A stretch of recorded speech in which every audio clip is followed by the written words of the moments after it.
Arestado sa Taguig ang mag-amang suspect sa tangkang pagpatay sa Quezon City noong Oktubre.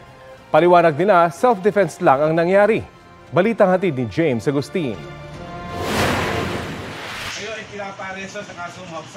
Matapos ang ilang buwang pagtatago sa Taguig City, natunto ng mga operatiba ng Galas Police Station ang mag-amang Ian Jeff at Isagani de Luna.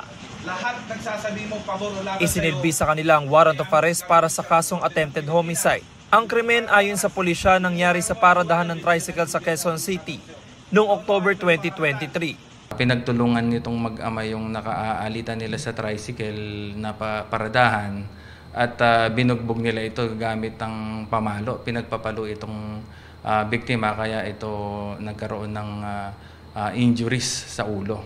Ano po ginamit nila? Kumuha ng pamalong kahoy. Lumalabas sa imbestigasyon ng QCPD na sangkot din sa iligal na droga ang mag-ama. Itong anak ay nakulong na dati dito sa Station 11. Involved siya sa paggamit at pagbenta ng droga. About yung tatay po? Yung tatay ay meron tayong intelligence report na ganoon din ang gawain niya at involved din sa illegal drugs. Aminado naman na mag-ama na nagtago sila. Pero hindi raw nila alam na may warrant laban sa kanila. Sa akin po, depensa lang po kasi yun kasi babaksakan po yung malaking batong tatay ko sa mukha eh. Kaya nagawa ko po yun. Ano ba pinagawa yan? Dahil po sa trapal, anak ko pinagtutulungan, maawat lang ako. Yung ayaw nila paawat, patay ko dinamay. Bumaksak nga ako, nawalan ako ng malay.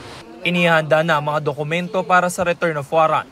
James Agustin, nagbabalita para sa GMA Integrated News.